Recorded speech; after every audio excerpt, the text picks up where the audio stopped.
한겨울의 한밤중, 김현수와 박연희 부부는 서울 외곽 아들의 집 작은 방 안에서 잠을 이루지 못하고 있었다. 그들은 이미 오래전부터 무언가 불안한 기운을 느껴왔지만 오늘 밤 들려온 대화는 상상조차 하기 싫은 현실이었다.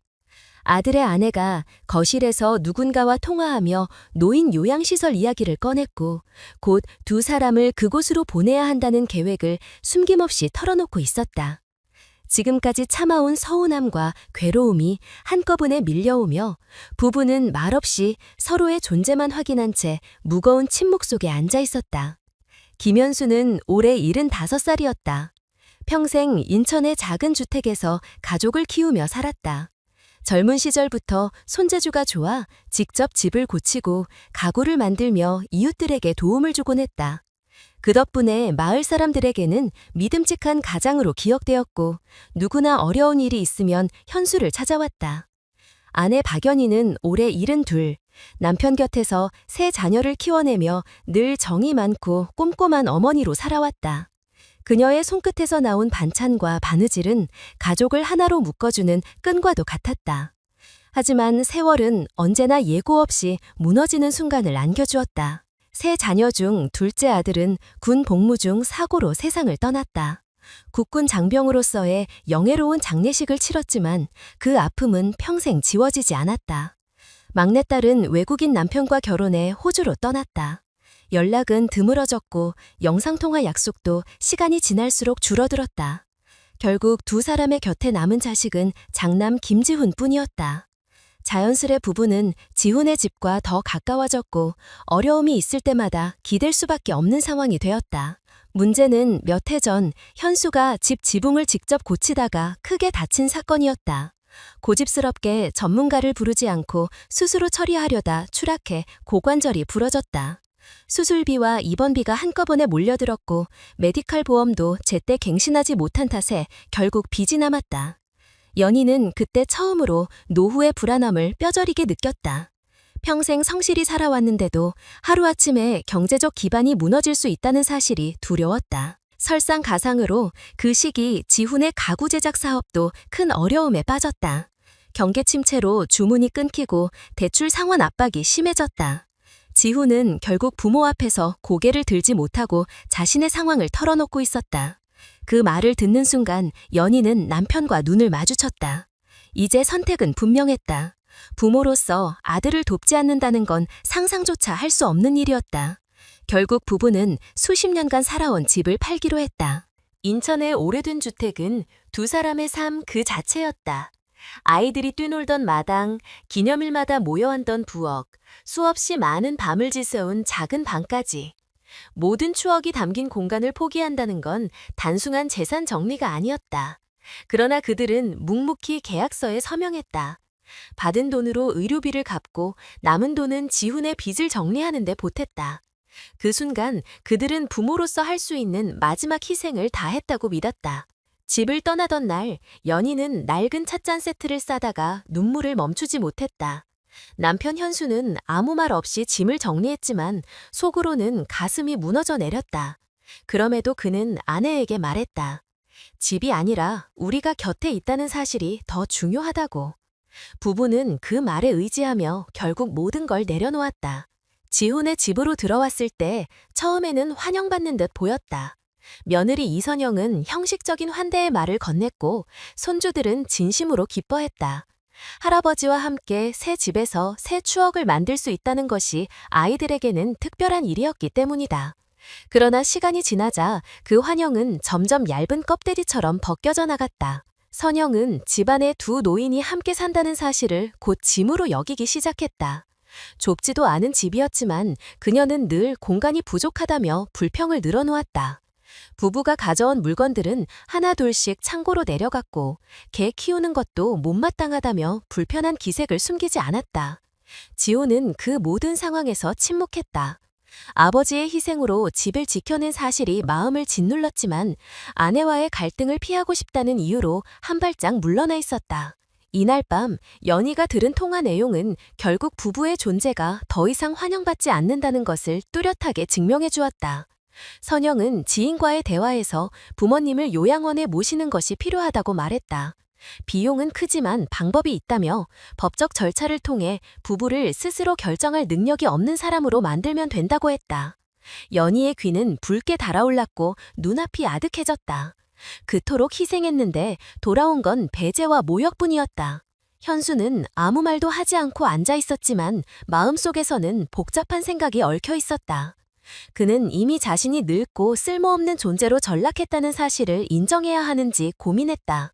그러나 동시에 평생 성실하게 살아온 자신과 아내가 이렇게 대접받아야 한다는 현실은 도저히 받아들일 수 없었다. 그날 이후 부부는 서로 말은 아끼면서도 같은 결론을 느끼고 있었다. 이 집은 더 이상 안전한 공간이 아니었다. 머물수록 존엄은 깎이고 언젠가는 진짜로 요양원으로 내몰릴지도 모른다. 두 사람은 어쩌면 새로운 선택을 해야 한다는 예감을 동시에 품었다. 밤은 깊어갔고 창밖에서는 바람이 거세게 불어왔다. 그러나 방 안에는 오직 침묵만이 흘렀다. 부부는 다시는 예전으로 돌아갈 수 없음을 알았다. 지난 세월 쌓아온 기억과 희생이 무너지고 있다는 절망감, 그리고 아직 오지 않은 날들에 대한 불안이 교차하는 순간이었다. 그럼에도 그들은 서로의 존재를 확인하며 버텼다. 그들에게 남은 힘은 오직 그 사실뿐이었다. 김현수와 박연희에게 집은 단순한 벽돌과 나무가 아니었다. 인천에서 처음 마련했던 작은 주택은 그들의 청춘이 녹아있는 공간이었고 새 자녀가 자라난 터전이었다. 앞마당에 놓인 벤치는 아이들이 뛰놀던 자리였고 부엌은 가족이 함께 모여 식사를 나누던 따뜻한 기억의 중심이었다.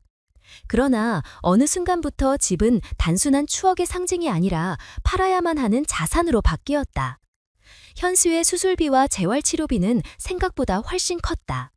건강보험에서 지원되는 부분을 제외하고도 남은 금액은 은퇴한 부부가 감당하기 어려운 수준이었다. 연희는 그동안 조금씩 모아온 적금을 해약했지만 그것으로는 부족했다. 바로 그때 지훈이 고개를 떨군 채 부모 앞에 앉았다. 그는 자신의 사업장이 은행의 압박을 받으며 곧 문을 닫게 될지도 모른다고 털어놓았다. 집까지 압류될 수 있다는 말은 연희의 가슴을 철렁 내려앉게 했다. 부부는 긴 밤을 보냈다. 어떻게 해야 할지, 무엇을 지켜야 할지 머릿속이 복잡했다. 결국 선택지는 뻔했다. 그들의 손에 남은 가장 큰 자산은 집 한 채였다. 마음속 깊은 곳에서 그 집만큼은 끝까지 지키고 싶었지만 자식의 미래가 무너지는 모습을 외면할 수는 없었다. 연희는 남편에게 말했다. 자식이 어려울 때 부모가 돕는 것이 당연하다고. 현수도 한참 동안 침묵하다가 결국 고개를 끄덕였다. 집을 내놓는 과정은 차갑고 빠르게 흘러갔다. 부동산 중개인은 시세보다 낮은 가격이라도 빨리 팔아야 한다며 서두르게 만들었다. 부부는 낡은 도배지와 오래된 가구 사이에서 계약서에 도장을 찍었다. 종이 위에 찍힌 도장이 마치 지난 세월을 완전히 잘라내는 듯했다. 서류를 건네받는 순간 연희는 눈물이 차올랐지만 삼켰다. 울어도 상황은 달라지지 않을 테니. 이사 준비는 고통의 연속이었다. 아이들이 어릴 적 쓰던 장난감, 함께 찍은 사진 앨범, 손때 묻은 책과 옷가지가 곳곳에서 쏟아져 나왔다. 무엇을 버리고 무엇을 챙겨야 할지 매번 고민이었다. 연희는 할머니에게 물려받은 찻잔을 꺼내 들었을 때 손이 멈췄다. 수십 년 동안 명절마다 가족 모임마다 사용했던 물건이었다. 그 순간 눈물이 흘러내렸지만 남편은 담담히 말했다. 추억은 물건이 아니라 우리 마음속에 남아있다고. 이삿날은 생각보다 더 빨리 찾아왔다. 짐을 싣둔 트럭이 골목에 들어섰을 때 부부는 숨이 막히는 듯했다. 현수는 자신의 손으로 만든 목공 도구들을 하나하나 정리하며 마음속으로 작별을 고했다. 연희는 부엌의 마지막 남은 상자를 채우며 손끝이 떨렸다. 집을 떠나기 전 그녀는 부엌 창가에 서서 한참을 머물렀다. 세월의 무게가 모두 담긴 그곳을 바라보며 더 이상 돌아오지 못한다는 사실을 실감했다. 집을 판 돈으로는 우선 의료비와 빚을 갚았다. 남은 금액은 지훈의 사업과 집을 지키는 데 쓰였다. 은행의 독촉장을 더 이상 받지 않아도 된다는 사실에 지훈은 안도의 숨을 내쉬었다. 그러나 연희와 현수의 마음은 허전했다. 그들은 자식을 살렸지만 동시에 자신들의 터전을 잃었다. 새로운 보금자리는 아들의 집 한쪽 방이었다. 방 하나와 작은 장롱, 그리고 남은 몇 개의 상자가 전부였다. 원래는 손님이 오면 잠시 머무는 방이었기에 생활하기에는 턱없이 좁았다. 부부는 큰 소리로 불평하지 않았지만 매일 밤마다 둘만의 속삭임으로 서운함을 털어놓았다. 처음 며칠은 겉으로 보기엔 화목했다. 며느리 선영은 환영한다는 듯 식탁에 정성스러운 음식을 차려냈고, 손주들은 할아버지와 할머니를 보며 눈을 반짝였다. 아이들은 할머니에게 옛날 이야기를 들려달라며 매달렸고, 할아버지에게는 장난감 소리를 부탁했다. 그 순간만큼은 부부도 미소를 지을 수 있었다. 자신들이 여전히 누군가에게 필요한 존재라는 사실이 위안이 되었다. 그러나 시간이 흐르면서 공기는 달라졌다. 선영은 부부가 가져온 낡은 의자가 거실에 어울리지 않는다며 창고로 옮겼다. 현수가 애지중지하던 목공 도구들도 집안에서 차지할 공간이 없다는 이유로 차고 구석으로 밀려났다. 말은 공간이 부족하다는 것이었지만 실제로는 충분한 여유가 있었다. 연희는 그런 모습에서 미묘한 배제의 기운을 느꼈다. 식사 시간에도 어색한 순간들이 생겼다. 선영은 건강을 위한다며 평소 먹던 음식을 바꾸자고 했고, 연희의 요리 습관을 지적했다. 현수가 조금 더 먹으려 하면 나이에 맞지 않다며 은근히 제약을 두었다. 지후는 그런 상황에서 제대로 말하지 못했다. 그는 아내와 부모 사이에서 늘 곤란한 표정을 지었고, 결국 아무 말도 하지 않고 자리를 피하는 경우가 많았다. 부부는 점점 눈치를 보게 되었다. 집안의 분위기를 해치지 않으려고 최대한 조용히 생활했다. 그러나 그럴수록 존재감은 작아졌고 마음속 허전함은 깊어졌다. 인천에 집을 팔던 날 느꼈던 상실감이 다시금 밀려왔다. 그들은 자식을 지키기 위해 모든 것을 내려놓았지만 정작 돌아온 것은 불안과 고립이었다. 밤마다 연희는 생각했다. 집을 팔지 않았다면 지금 우리는 어떤 모습일까? 여전히 좁고 낡은 집에 살았겠지만 최소한 남의 눈치를 보지는 않았을 것이다. 현수도 비슷한 생각을 하고 있었다. 하지만 이미 돌이킬 수 없는 일이었다. 그럼에도 손주들과 함께 보내는 시간은 잠시나마 위로가 되었다. 아이들의 해맑은 웃음과 순수한 호기심은 두 노인의 어깨를 가볍게 만들었다. 할아버지가 만든 작은 새집을 아이가 들고 뛰어다니는 모습을 보며 현수는 잠시나마 마음을 놓았다. 연희도 아이들과 함께 과자를 굽는 시간을 소중히 여겼다. 그런 순간들은 그들이 아직 가족 안에 존재하고 있다는 증거였다. 하지만 그 따뜻한 순간들은 짧았다. 선영의 태도는 점점 변했고 그 속에서 부부는 다시 한번 자신들의 위치를 자각했다. 그들이 팔아치운 집, 그들이 희생한 시간과 노력은 분명히 아들을 살렸지만 그 대가로 얻은 것은 기대와는 달랐다. 새로운 집은 환영이 아니라 임시 머무름에 불과했다. 연희는 마음속으로 다짐했다. 이제는 더 이상 기대하지 말자. 현수 역시 침묵 속에서 같은 결심을 하고 있었다. 그들은 이미 가장 소중한 것을 내어주었고 이제 남은 건 서로뿐이라는 사실을 확인하며 버티고 있었다. 시간이 흐르자 집안의 공기는 미묘하게 변했다. 처음에는 어색함을 감추며 웃던 며느리 이선영이 점점 본심을 드러내기 시작했다. 그녀는 사소한 말투와 작은 행동으로 노부부를 불편하게 만들었다.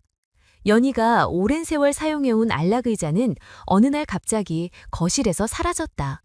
선영은 새로 들여온 가구 때문에 공간이 부족하다며 의자를 지하 창고로 옮겼다. 하지만 거실에는 여전히 여유 공간이 있었고 부부는 그 의자가 단지 눈에 거슬렸기 때문에 치워졌음을 알 수 있었다. 현수가 소중히 여겨온 목공 도구들도 비슷한 운명을 맞았다. 그는 늘 손자들을 위해 작은 장난감을 고쳐주곤 했는데 그마저도 선영의 불편한 시선 아래 놓였다.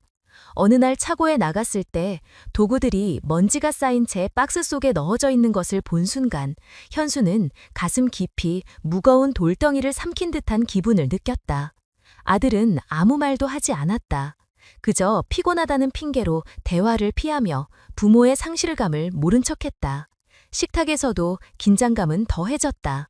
선영은 현수에게 밥을 덜어주며 꼭 한마디씩 덧붙였다. 나이에 맞게 조금만 드시라는 충고였지만 그 말에는 존중이 없었다. 연희가 국을 끓이면 건강에 좋지 않다며 자신의 방식대로 바꾸려 했다. 두 노인은 불만을 직접 표현하지 않았지만 식사 시간이 점점 긴장된 자리로 변해갔다. 지훈은 그런 상황에서 늘 침묵했다. 부모를 보호하고 싶은 마음과 아내의 눈치를 보려는 마음 사이에서 균형을 잡지 못했다. 그는 가끔 어색하게 말을 꺼냈다가 선영의 날카로운 반응 앞에서 금세 입을 닫곤 했다. 결국 남은 것은 길게 이어지는 침묵뿐이었다. 그 침묵은 부모의 상처를 더 크게 만들었다. 노부부에게 남은 위안은 손주들이었다. 손녀와 손자는 여전히 순수한 눈빛으로 할머니와 할아버지를 찾았다. 학교에서 돌아온 손녀는 숙제를 도와달라며 방으로 들어왔고, 손자는 부서진 장난감을 들고 와 고쳐달라고 부탁했다. 그 순간만큼은 부부가 여전히 가족의 일부임을 느낄 수 있었다. 그러나 그런 시간조차 선영이 점점 제한하기 시작했다. 아이들이 할머니 방에 오래 머무르면 그녀는 곧 불만을 드러냈다. 아이들이 집중력을 잃는다고, 생활 리듬이 흐트러진다고 핑계를 댔다. 개 러스티도 문제였다. 현수와 연희에게 러스티는 단순한 반려견이 아니라 가족이었다. 그러나 선영은 러스티의 털이 가구에 묻는다며 불평했고, 비가 오면 집안에서 냄새가 난다고 지적했다. 실제로는 냄새가 전혀 나지 않았지만 그녀의 눈에는 모든 것이 불편하게만 보였다. 러스티는 점점 방 안에서만 지내게 되었고, 그마저도 선영의 인상을 살피며 눈치를 봐야 했다. 3달이 지난 어느 새벽 사건이 일어났다. 현수가 화장실에 가기 위해 일어났다가 미끄러져 크게 부딪혔다. 다행히 뼈에는 이상이 없었지만 그 순간 집안이 발칵 뒤집혔다. 지훈은 잠결에 달려와 아버지를 부축했지만 선영은 곧 차가운 목소리로 상황을 정리했다. 바로 이런 일이 걱정되었다며 언제까지 이런 불안 속에서 살 수 있겠냐는 것이었다. 그날 이후 선영은 본격적으로 행동에 나섰다. 노인 안전평가라는 명목으로 전문가를 불러 집을 점검하게 했는데 결과는 노부부의 생활 공간을 제한하는 쪽으로 흘러갔다. 밤에는 물을 적게 마시게 하거나 기저귀 사용까지 거론되었다. 현수는 그 말을 들으면서 치욕감을 느꼈다. 평생 가족을 책임지고 살아온 자신이 이제는 기본적인 자유조차 빼앗길 위기에 처한 것이다. 연희는 남편을 위로하려 했지만 그녀 역시 마음이 무너졌다. 자신이 조금 깜빡했을 때 선영은 곧바로 치매 초기 증상일 수 있다며 지훈에게 말했다. 단순한 실수였는데 며느리의 말은 점점 부모를 무능력한 존재로 몰아갔다. 지훈은 대꾸하지 않았지만 방관하는 그의 태도는 오히려 동조처럼 보였다. 시간이 흐를수록 부부는 집안에서 숨을 죽이며 살았다. 거실에 오래 앉아있지도 못했고 부엌에서 음식 하나 만들 때조차 긴장을 느꼈다. 작은 말실수도 꼬투리가 될 수 있기에 조심해야 했다. 낮에는 도서관이나 복지관으로 발길을 돌리며 집에 머무는 시간을 줄였다. 그곳에서 아이들을 가르치거나 봉사활동을 하며 하루를 보냈다. 하지만 집으로 돌아오는 길은 늘 무거웠다. 문을 열고 들어서는 순간 자신들이 환영받지 못한다는 사실이 분명히 다가왔다. 이제는 아이들조차 자유롭게 만날 수 없게 되었다. 학원과 취미 활동이 늘어나면서 손주들이 집에 있는 시간이 줄어들었고 그마저도 선영이 철저히 관리했다. 부부는 손주의 웃음을 보지 못한 채 방 안에 머무는 날이 많아졌다. 시간이 갈수록 그들은 점점 존재감을 잃어갔다. 연희는 가끔 거울 앞에 서서 스스로에게 물었다. 내가 정말 점점 기억을 잃어가고 있는 걸까? 아니면 단지 누군가의 시선에 갇혀 그렇게 느끼는 걸까? 현수는 더 이상 자주 말을 하지 않았다. 자신이 무언가를 주장할수록 불필요한 갈등만 생긴다는 것을 깨달았기 때문이다. 그는 조용히 도서관 봉사일을 늘려가며 하루를 버텼다. 밤이 되면 두 사람은 작은 방에서 마주 앉아 낮 동안 있었던 일을 나눴다. 말수가 적었지만 서로의 마음은 잘 알고 있었다. 그들에게 집은 더 이상 안식처가 아니었다. 아들을 위해 모든 것을 바쳤지만 돌아온 것은 존중이 아닌 무시였다. 그 현실은 두 사람을 서서히 짓눌렀다. 그러나 아직 그들은 희망을 완전히 버리지는 않았다. 손주들이 보여주는 작은 애정, 도서관에서 만나는 아이들의 해맑은 얼굴, 복지관에서 함께하는 이웃들의 따뜻한 인사.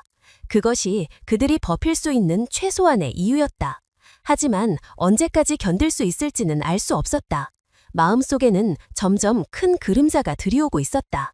시간이 지날수록 노부부의 자리는 더욱 좁아졌다. 가족이 함께하는 자리에 불려나가지 못하는 일이 잦아졌고 명절이나 소소한 외출에도 두 사람의 이름은 빠져 있었다. 처음에는 단순한 실수라고 생각하려 했지만 같은 일이 반복될수록 그것은 분명한 배제였다. 어느 날은 손주들의 학예회가 있었는데 부부는 아무 소식도 듣지 못한 채 집에 남겨졌다. 저녁에 돌아온 아이들은 공연 이야기를 신나게 떠들었지만 연희와 현수는 웃음을 짓는 척하면서도 마음 깊은 곳에 서늘한 바람이 불었다. 대화의 분위기도 달라졌다. 거실에서 이야기를 나누던 가족들이 두 사람이 방에서 나오면 곧바로 말을 멈췄다. 어색한 침묵이 흐르고 잠시 후에는 전혀 다른 화제를 꺼냈다. 그 순간마다 부부는 자신들이 이 집에서 환영받지 못한다는 사실을 다시금 깨달았다. 의견을 내려고 해도 귀담아 듣는 사람은 없었다. 집안의 문제에 대해 조심스레 조언을 건네면 선영은 곧잘 웃으며 넘겨버렸고 지훈은 아예 말을 잇지 않았다. 아이들의 눈에도 그 미묘한 기류가 비쳤다. 소녀는 어느 날 저녁 천진하게 물었다.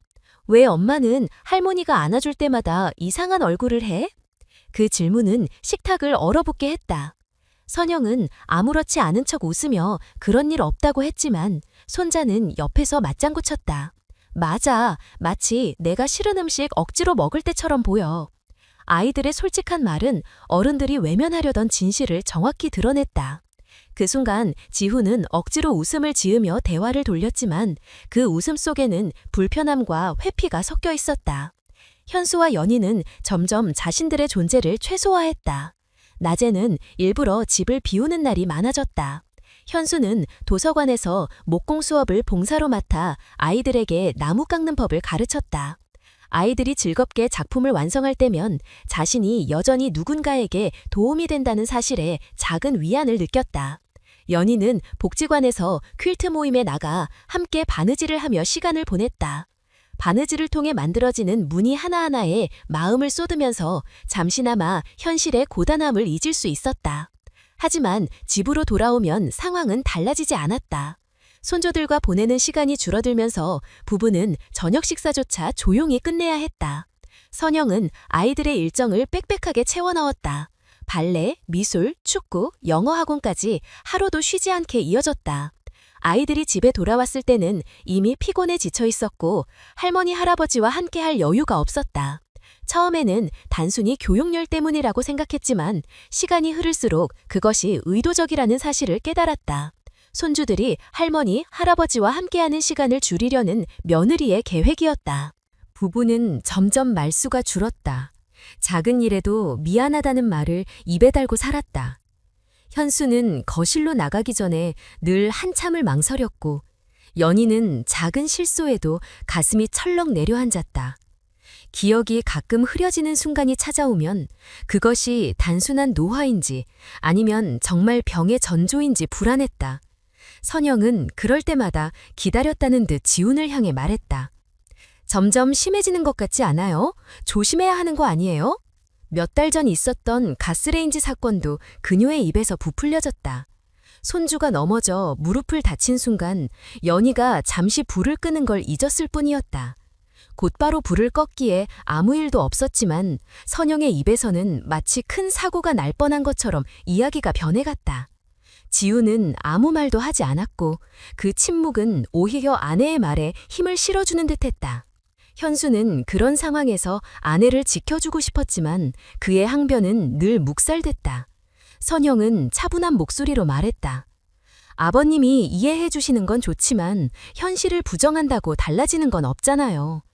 그녀의 태도는 겉으로는 이성적이었지만 속뜻은 분명했다.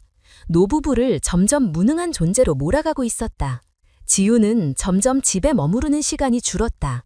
회사 일이라는 핑계로 늦게 귀가했고 주말에도 모임이나 거래처 약속을 이유로 집을 비웠다. 그 결과 집안에는 선영과 노부부만 남는 시간이 많아졌다. 그 시간은 불편하고 차가웠다. 아이들이 있어야 웃음소리가 돌았지만 그마저도 사라졌다. 연희는 밤마다 잠을 설치며 과거를 떠올렸다. 인천의 집에서 손주들과 함께 웃던 순간, 함께 식사하며 떠들던 시간, 그 모든 것들이 지금과 너무 달랐다. 이제는 작은 말 한마디조차 부담이 되었고 집안 어디에서도 편히 숨 쉴 수 없었다.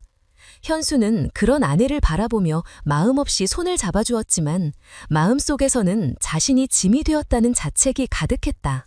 가끔 손주들이 방으로 찾아왔을 때만이 유일한 안식이었다.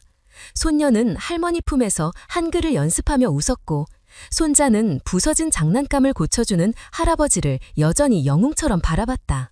그러나 그마저도 오래 이어지지 않았다. 선영은 곧 아이들을 불러내며 숙제가 많다거나 다음날 일정이 있다고 말했다. 부부는 억지로 미소를 지으며 아이들을 돌려보냈지만 문이 닫히는 순간 마음속 허전함이 더 커졌다. 그들의 일상은 그렇게 점점 축소되었다. 한때 가족의 중심이었던 부부는 이제 조용히 방 안에 머무는 그림자 같은 존재가 되었다. 과거에 쌓아온 추억과 희생은 아무도 기억하지 않는 듯했고 현재는 오직 조신과 눈치 속에 흘러갔다. 그들에게 남은 유일한 위안은 서로였다. 하루의 끝에 마주 앉아 작은 목소리로 마음을 나누는 그 시간이 비록 짧지만 모든 버팀목이었다. 그러나 그조차도 불안했다.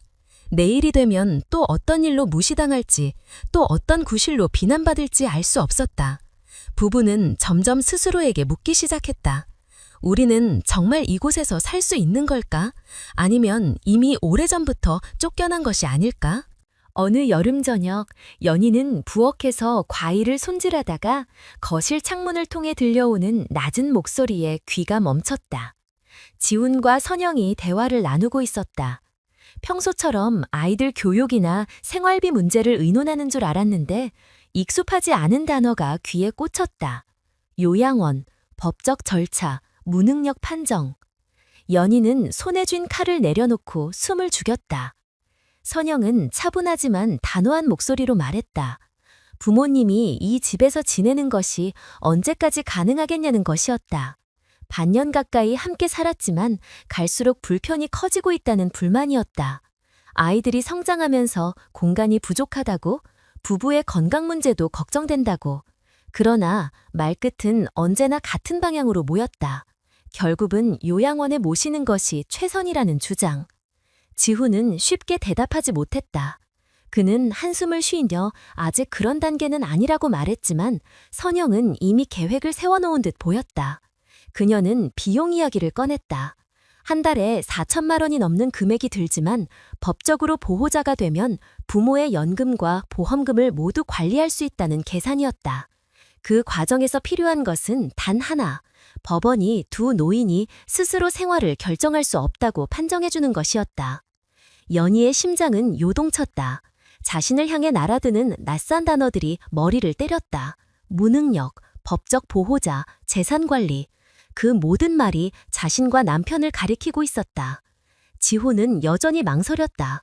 부모가 여전히 의사표현을 할 수 있고 일상생활도 가능하다고 말했지만 선영은 곧바로 반박했다.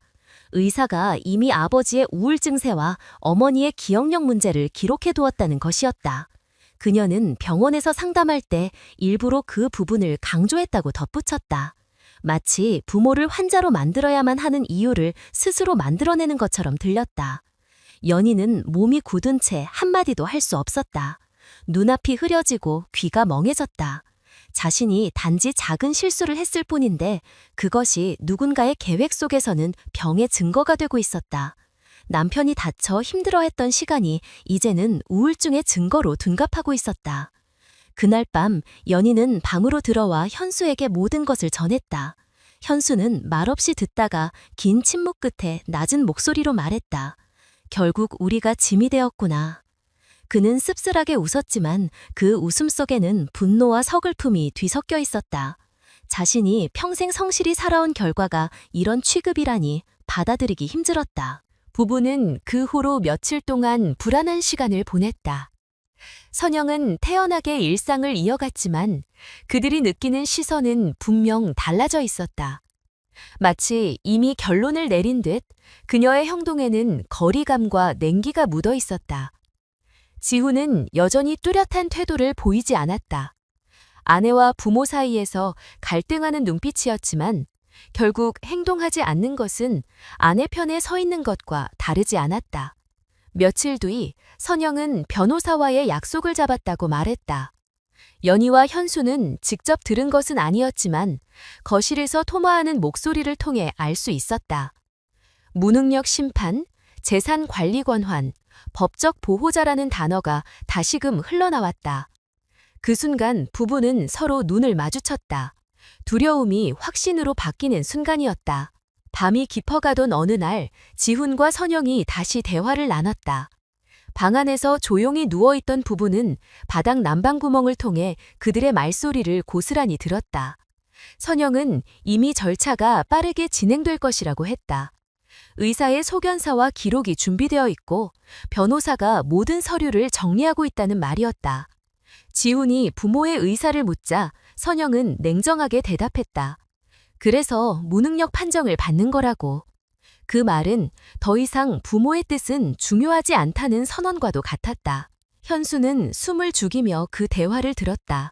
손이 떨렸지만 그는 끝까지 귀를 기울였다. 아내는 그 옆에서 눈을 감은 채 고개를 끄덕였다. 이제는 명확해졌다. 이 집에서 그들은 단순히 환영받지 못하는 존재가 아니라 계획적으로 제거되어야 할 대상이었다. 대화가 끝난 뒤에도 부부는 한동안 움직이지 않았다. 어둠 속에서 오직 심장 소리만 들렸다. 마침내 현수가 낮은 목소리로 말했다. 이제 분명해졌네. 우리를 없애려고 하는 거야. 연희는 대답 대신 눈을 감았다. 눈물이 흐르지 않았지만 마음속에서는 이미 모든 것이 무너지고 있었다. 다음 날 아침 부부는 평소와 다름없이 행동했다. 아무 일도 모르는 척 식탁에 앉아 밥을 먹고 손주들과 짧은 대화를 나눴다. 그러나 속으로는 이미 깊은 결심이 자리 잡고 있었다. 이곳에 더 머물면 모든 것을 잃게 될 것이라는 결심. 그날 밤 연희는 잠자리에 누우며 말했다. 이제 우리는 선택해야 해. 현수는 고개를 끄덕였다. 더 이상 존엄을 잃으며 여기 남을 수는 없다. 부부는 결심을 굳히자 곧바로 준비에 들어갔다. 그러나 무모하게 나설 수는 없었다.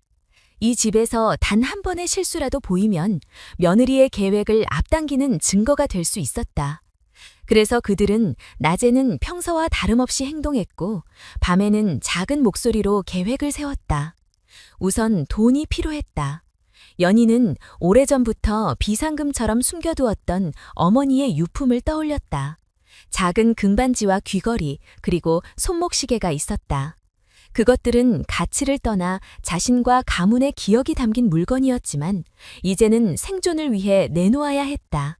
그녀는 퀼트 모임에서 알게 된 이웃의 아들이 금은방을 운영한다는 사실을 기억하고 조심스럽게 연락해 현금을 마련했다. 예상보다 적은 금액이었지만 당장 발걸음을 뗄 수 있는 자금이 되었다. 현수도 도서관 봉사활동에서 받은 소정의 사례비를 따로 모아둔 것이 있었다. 그동안 며느리에게 말하지 않고 모아둔 소액이었지만 이제는 귀중한 자금이 되었다. 두 사람이 모은 돈을 합치니 당장은 며칠을 버틸 수 있을 만큼은 되었다. 약도 챙겨야 했다. 현수는 혈압약을, 연희는 관절약을 꾸준히 먹어야 했다. 약이 떨어지면 곧바로 건강에 문제가 생길 수 있었다. 그들은 밤마다 몰래 약봉지를 확인하고 남은 일수를 계산했다. 며느리의 눈에 띄지 않도록 소지품에 조금씩 옮겨 담았다. 그리고 아이들을 위한 준비도 필요했다. 아무 설명도 없이 떠난다면 손주들은 큰 상처를 받을 것이 분명했다. 그러나 모든 진실을 털어놓을 수도 없었다. 그래서 현수는 작은 나무 새를 깎아냈다. 손자가 늘 좋아하던 새 모양 장난감이었다. 깎아내는 동안 그는 수없이 멈추었다. 손자의 얼굴이 떠올라 눈물이 맺혔지만 끝내 정성을 다해 완성했다. 연희는 손녀를 위해 쿠키를 구웠다. 몇 번이고 반죽을 다시 하며 가장 좋아하는 모양을 남겼다. 그것은 손주에게 보내는 마지막 인사이자 약속이었다. 떠날 시점은 신중히 정해야 했다.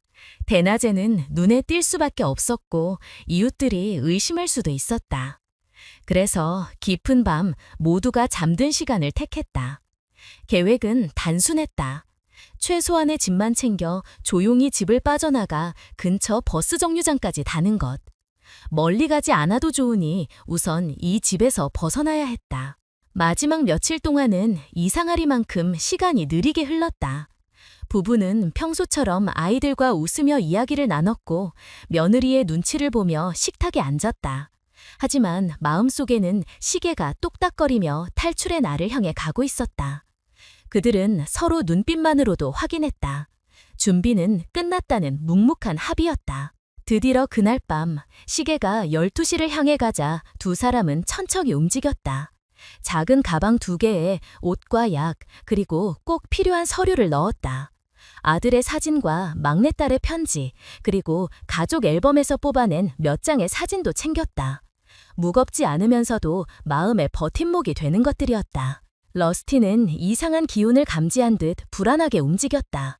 그러나 현수가 조용히 이름을 불러주자 꼬리를 흔들며 따라왔다. 그는 이번에도 함께였다. 부부는 아이들 방 앞에 잠시 멈춰섰다.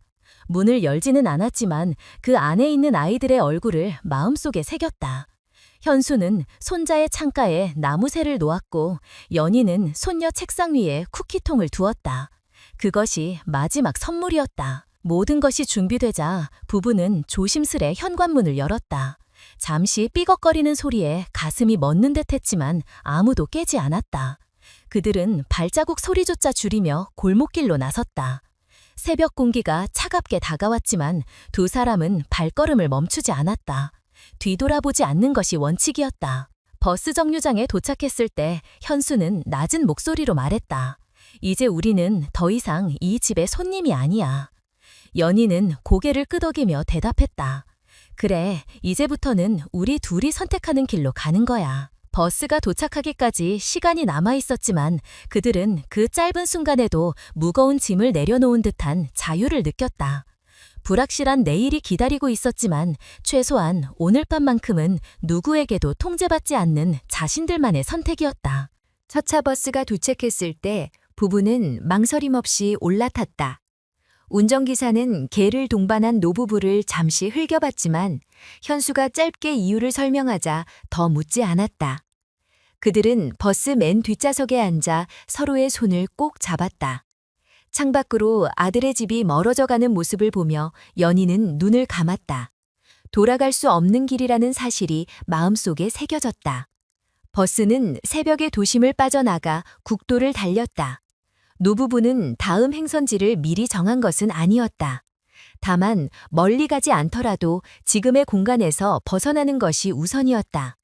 두 사람은 서로를 바라보며 낮은 목소리로 앞으로의 계획을 나누었다. 가진 돈은 많지 않았고 약도 한 달치가 채 되지 않았다. 그럼에도 불구하고 그들은 희망을 잃지 않으려 애썼다. 버스가 시외 터미널에 도착했을 때 그들은 내렸다. 좁은 대합실에는 늦은 밤을 지새운 사람들로 가득했다. 부부는 구석자리에 앉아 현금을 다시 세어보았다. 합쳐서 100만 원도 되지 않는 돈. 며칠을 묵을 수 있는 숙소와 식비를 계산하자 마음이 무거워졌다. 그러나 연희는 작은 목소리로 말했다. 그래도 시작할 수 있는 만큼은 있잖아. 현수는 고개를 끄덕였다. 그때 우연히 마주친 한 여성이 있었다. 청소일을 하던 중년의 여성이었는데 그들의 가방과 개를 보고 잠시 멈춰섰다. 표정에서 무언가를 알아챈 듯 조심스레 말을 건넸다. 이 시간에 터미널에 있는 사정이 단순하지 않다는 것을 그녀는 금세 눈치챘다. 여인은 근처에 24시간 문을 여는 작은 식당을 알려주며 잠시 몸을 피하는 게 좋다고 했다. 부부는 감사 인사를 하고 그곳으로 향했다. 식당 주인은 낯선 손님을 경계했지만 차분히 주문을 하고 자리에 앉은 부부를 곧 받아들였다. 연희와 현수는 뜨거운 국밥 한 그릇을 나누어 먹으며 잠시 마음을 가라앉혔다.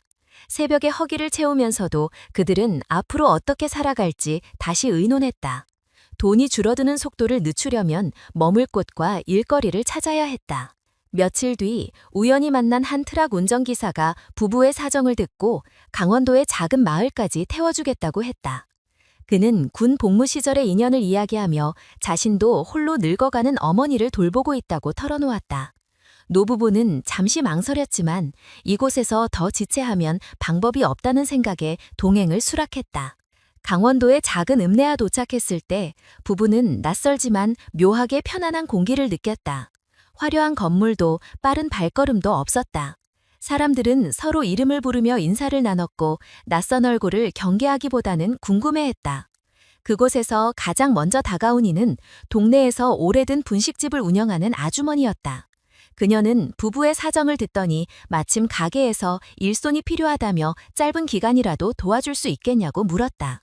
연희는 아침에 빵과 떡을 준비할 줄 알았고 손맛도 좋았다.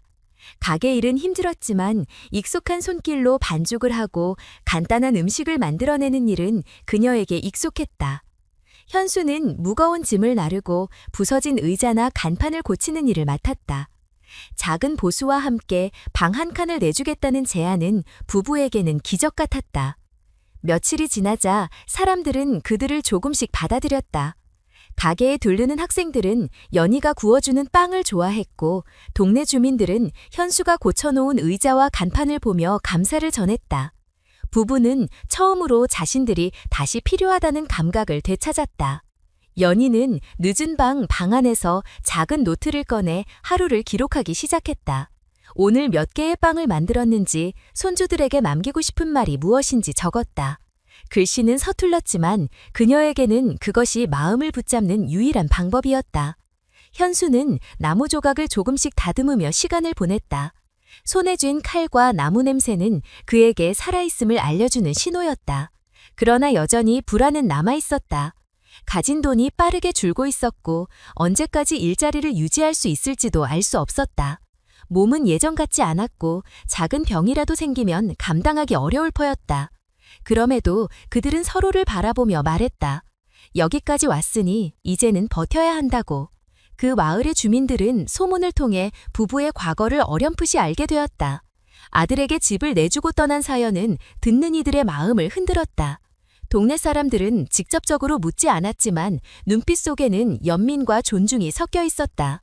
일부 주민은 몰래 반찬을 건네주거나 시장에서 남은 채소를 싸주었다. 부부는 그런 호의를 받으며 오랜만에 따뜻함을 느꼈다. 한 달이 지나자 연희와 현수는 점차 일상을 찾기 시작했다. 연희는 가게의 아침 준비를 책임졌고 현수는 동네 사람들의 부탁을 받아 작은 수리를 해주며 용돈을 벌었다. 일은 많지 않았지만 그들에게는 의미가 컸다. 더 이상 누군가에게 짐이 아닌 여전히 가치 있는 존재로 살아갈 수 있다는 사실이 그들을 지탱했다. 밤이 되면 부부는 서로의 손을 잡고 조용히 하루를 정리했다. 그날 만난 사람들, 들은 말, 받은 호의를 떠올리며 감사의 마음을 나눴다. 아직 미래는 불안했지만 최소한 오늘은 존엄을 지키며 살았다는 사실이 위로가 되었다. 몇 달이 흐르자 부부의 생활은 조금씩 안정되기 시작했다. 작은 마을의 분식집에서 일하며 얻는 수입은 크지 않았지만 최소한 머물 공간과 따뜻한 밥은 보장되었다. 연희는 매일 새벽 가장 먼저 가게 불을 켜고 반죽을 준비했다. 밀가루 냄새와 설탕 향이 퍼지면 이곳이 잠시나마 자신의 주방처럼 느껴졌다. 현수는 오전이면 의자나 간판을 고쳐주고 오후에는 동네 어르신들에게 간단한 수리를 도와주며 하루를 보냈다. 주민들은 차츰 그들을 신뢰했고 부부는 그 속에서 조금씩 안도감을 얻었다. 그러던 어느 겨울 눈이 소복이 쌓이던 날 낯선 얼굴이 분식집 문을 열고 들어왔다. 지훈이었다. 그는 마을까지 찾아와 부모를 향해 서 있었다. 눈빛은 지쳐 있었고 표정은 복잡했다.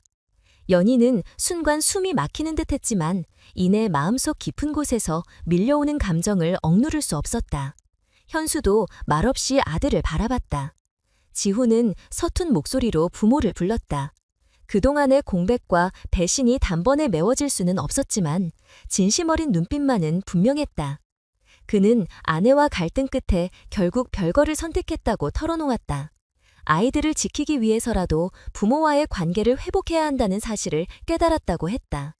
무엇보다 아이들이 매일같이 할머니, 할아버지를 찾으며 눈물을 흘리는 모습을 보며 더 이상 외면할 수 없었다는 고백이었다. 잠시 후 분식집 문이 다시 열리더니 아이들이 뛰어들어왔다. 손녀는 연희를 향해 달려와 품에 안겼고 손자는 현수에게 매달리며 놓지 않으려 했다. 손녀는 울먹이며 말했다. 할머니, 다시는 사라지지 말아달라고. 손자는 할아버지가 만들어준 나무새를 여전히 가지고 있었다. 그것은 아이의 작은 보물이자 두 노인을 잊지 않게 해준 연결고리였다. 그 순간 부부의 굳게 닫혔던 마음이 조금씩 풀어졌다. 배신과 상처는 여전히 남아있었지만 손주들의 맑은 눈동자는 그 모든 것을 넘어설 힘을 가지고 있었다. 현수는 조용히 아이들의 머리를 쓰다듬으며 말했다. 이제 우리가 여기 있으니 걱정하지 말라고. 연희는 손녀를 안은 채 흐르는 눈물을 감추지 않았다. 지훈은 부모에게 용서를 구했다. 자신이 침묵으로 동조했던 지난날을 후회한다고 했다. 아내의 말에 끌려가면서도 스스로 선택하지 못한 나약함을 인정했다. 그는 부모의 존엄을 지켜주지 못한 죄책감을 솔직하게 고백했다. 연희와 현수는 쉽게 답하지 않았다. 용서는 하루아침에 주어지는 것이 아니었다. 그러나 부부는 아들의 눈에서 진심을 읽었다. 시간이 걸리더라도 다시 가족으로 살아갈 수 있다는 희망이 조금씩 피어났다. 그날 저녁, 분식집은 임시로 문을 닫고 작은 식탁에 가족이 함께 앉았다. 주민들이 전해준 반찬과 연희가 직접 만든 음식, 그리고 아이들의 웃음소리가 어우러졌다. 오랜만에 느껴보는 진짜 가족의 온기였다. 현수는 숟가락을 들며 생각했다. 우리가 떠나지 않았다면 이 순간은 오지 않았을지도 모른다고. 연희도 속으로 다짐했다. 과거를 붙잡기보다 지금 이 시간을 지켜야 한다고. 며칠 동안 지훈과 아이들은 마을에 머물렀다. 아이들은 시장을 구경하고 눈 덮인 언덕에서 뛰어놀며 웃음을 터뜨렸다. 연희와 현수는 그 모습을 바라보며 마음속 깊이 감사했다. 여전히 경제적 불안과 건강 문제는 남아있었지만 최소한 아이들과 함께 웃을 수 있는 지금 이 순간이 값졌다. 지호는 부모와 대화를 이어갔다. 함께 살 수는 없더라도 자주 찾아오고 필요한 도움을 주겠다고 약속했다. 부모를 다시는 소외시키지 않겠다는 다짐이었다. 부부는 아들을 믿기로 했다. 다시 배신당할지도 모른다는 두려움은 남았지만 인간은 결국 관계 속에서 살아야 한다는 사실을 부정할 수 없었다. 겨울이 지나고 봄이 다가올 무렵 부부의 삶은 새로운 리듬을 찾았다. 연희는 여전히 분식집에서 일을 했고 현수는 주민들의 작은 부탁을 받아주며 일거리를 이어갔다. 아이들은 방학마다 마을에 와서 함께 지냈다. 지훈도 자주 찾아와 부모와 함께 밥을 먹으며 이야기를 나눴다. 그 모든 시간들이 부부에게는 새로운 시작이었다. 밤이 되면 연희는 손녀와 함께 바느질을 하고 현수는 손자와 나무 장난감을 만들었다. 아이들은 그 시간을 기다렸고 부부는 그 속에서 잃었던 존엄과 행복을 되찾았다. 한번 무너졌던 가족은 예전과 같은 모습으로 돌아갈 수는 없었다. 그러나 다른 형태의 가족이 새로이 만들어지고 있었다. 상처 위에 쌓인 신뢰, 배신 끝에 얻은 용서, 그리고 서로를 향한 노력. 그것은 완벽하지 않았지만 진짜였다. 현수는 어느 날 아이들에게 말했다. 살아가다 보면 모든 것이 계획대로 되지 않는다. 그러나 중요한 건 끝까지 서로를 잊지 않는 마음이라고. 연희는 덧붙였다.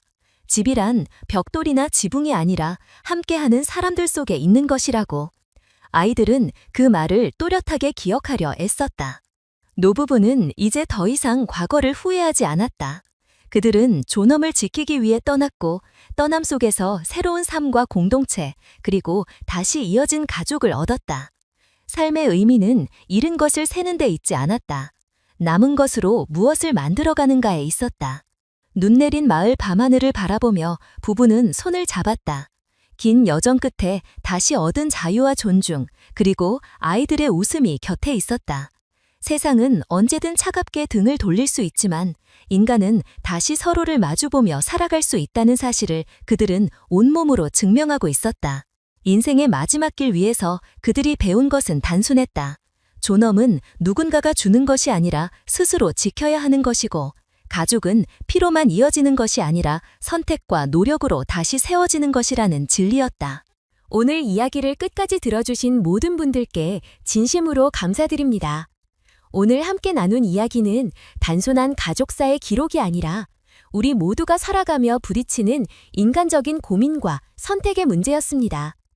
존엄을 지키는 것, 서로를 존중하는 것, 그리고 가족이라는 이름이 때로는 상처를 주기도 하지만 결국 다시 이어질 수 있다는 희망을 잃지 않는 것, 그것이 오늘 이야기에서 전하고 싶은 가장 큰 교훈이었습니다. 삶은 언제나 뜻대로 흘러가지 않지만 끝내 지켜야 할 가치는 마음속에 분명히 존재합니다. 이야기를 통해 각자 자신의 삶을 돌아보고 소중한 사랑들과의 관계를 어떻게 이어갈지 생각해보는 시간이 되셨기를 바랍니다. 우리 모두는 완벽하지 않지만 그럼에도 불구하고 서로를 이해하려는 작은 마음이 모이면 삶은 훨씬 따뜻해질 수 있습니다. 저희 채널을 응원해 주시려면 어렵지 않습니다. 오늘 이야기를 들으며 느낀 점이나 생각을 아래에 남겨주시면 큰 힘이 됩니다. 그리고 영상을 마음에 들어 하셨다면 좋아요를 눌러주시고 앞으로도 더 많은 이야기를 함께하고 싶으시다면 구독 버튼을 눌러주시면 감사하겠습니다. 여러분의 관심과 참여가 저희에게는 가장 큰 격려이며 앞으로 더 깊고 의미 있는 이야기를 나누는 원동력이 됩니다. 오늘 함께해 주셔서 다시 한번 진심으로 감사드립니다.